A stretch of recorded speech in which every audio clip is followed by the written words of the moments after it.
Hello and welcome to another exciting episode of Can It Take a K26, the show where we take a variety of blasters and see if they can be upgraded using a K26 spring. I am your host, Captain Xavier, and I do apologize for this video being a day late. Things came up yesterday that prevented me from being able to get out here and film this. So today we are going to do a pair of vintage blasters, as I had said I was going to do last week, but then wasn't able to because Star Wars happened. And I'm fixing that now and getting these ones done. So, the first one has been requested a number of times, and it is the Nerf Secret Shot. This Secret Shot was released in 1995 as part of the Nerf Action series. And it is so named because it has technically two barrels. The first one is, of course, the usual one. You pull back, you fire it, it shoots out of there. But if you then turn this lever down and prime it and fire it, it fires from a barrel that is hidden in the handle, which is actually really neat. I think it's a neat idea, and I'm actually looking forward to seeing how it works and seeing if it can be upgraded. So this series of blasters was when they were starting to transition into what we now know as streamline darts, or the elite darts. They don't use the old megas, they use a dart roughly the size of modern elites, but they needed to be thinner walled. The newer stuff has much thicker walls, which is why they last and fire better. But in order to fit onto the peg, because this does not have a barrel that the dart slides down into, it has a peg that the dart slides down around. And so it needs to have thin enough walls to fit around that. And the darts that I've found that work the best are Busby sticky darts. So you can load one in the barrel there and fire it. And then you can change the lever down and fire one out of the bottom of the handle, which is pretty neat. But what we want to know is, can this thing take a K26? So let's get it open, and I really want to see the internals on this. For a second there, I thought this was some kind of bizarre reverse plunger, but it isn't, which is interesting. Okay. Oh, all right. So the whole cylinder, the whole tube, plunger tube rotates. And this is the locking spring that provides pressure so that it either goes out of this barrel or goes to this hose that then goes down to the lower barrel. So this one is going to have a little more power because you don't have the dead space of the hose, but it's not bad. And that is interesting. So let's take the mechanism out. It's got an interesting trigger. It's kind of almost a Harlequin, jester kind of looking trigger. And I think it's actually really neat. Okay. Yeah, so it's got the one hole in the end that is either rotated into the two positions, and then these all act as locking nubs, which is a fairly ingenious and simple design, really.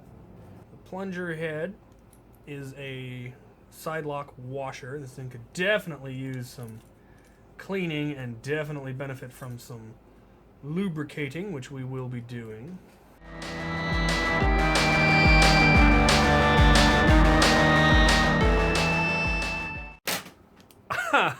I forgot to check if it actually fit, and sadly no, K26 won't fit in the plunger tube.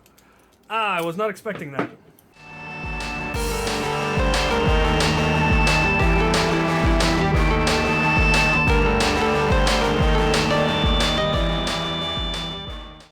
Okay, that was a no for K26 for the Secret Shot. The plunger tube is just slightly too small. I was hoping to put a Kronos spring in, but it was also too small for that, but I was able to put a slightly longer spring in. So it can definitely take a spring upgrade. It'll pretty much, I would imagine it would take anything that you could put into a retaliator, given the size of the spring that fit. So there's any number of, obviously, high kilogram retaliator springs out there that would probably work quite nicely. I didn't go through the big spring bin to see if there was anything in there. There might have been, but most of the stuff in there is pretty random anymore. So yeah, it shoots a little bit better, and I am pleased with it. I may leave this one stock as far as design. I have been wanting to do an X-Shot vintage loadout. So maybe if I found one where the stickers weren't in such good shape, I might be willing to do that. So I might leave this one. And I might just do a full loadout where I've modded the blasters, but I haven't done anything to the internals. So we'll see. But for now, on to the next contestant. Our next contestant is the Range Shot. The Range Shot was originally released in 1998 as part of the Sight series. And its interesting gimmick is that the barrel can be angled. It has marked angle indicators and has regular adjustment, so you can do lobbed shots. Why you can't just aim the blaster up slightly, I'm sure I don't know. But having the little indicators is kind of neat, so you could try to do like some kind of a siege thing. And it primes by pulling that out of the front, which is interesting. Don't know why they went with that instead of your usual reverse, priming from the back, but probably because it made it a little bit easier to get to that angled barrel to go straight up into here instead of going back and then back up. So that is interesting, but we want to see if this thing can take a K26. So let's find out. Alright, so K26 is obviously not going to work because it's obviously too small. That is an incredibly large amount of pre-compression. That is fascinating. You don't see that much pre-compression in a stock blaster very often. But let's see what we could possibly fit in here.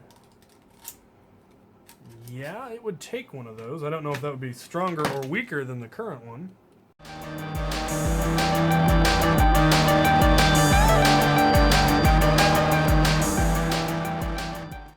Alright, well, that was a no for the Range Shot for K26. And almost certainly yes for a spring upgrade if you could find the right spring. I couldn't. The springs that I had that fit nicely did not seem to be any more powerful than the one that's in there, which is actually fairly stout. And what was interesting was the amount of pre-compression that's on it. You could probably get a much heavier, shorter spring and still be able to get enough compression to catch. Because I have a really long spring, but crammed it into a fairly small plunger tube. So that I thought was kind of interesting. It also does have a decent draw.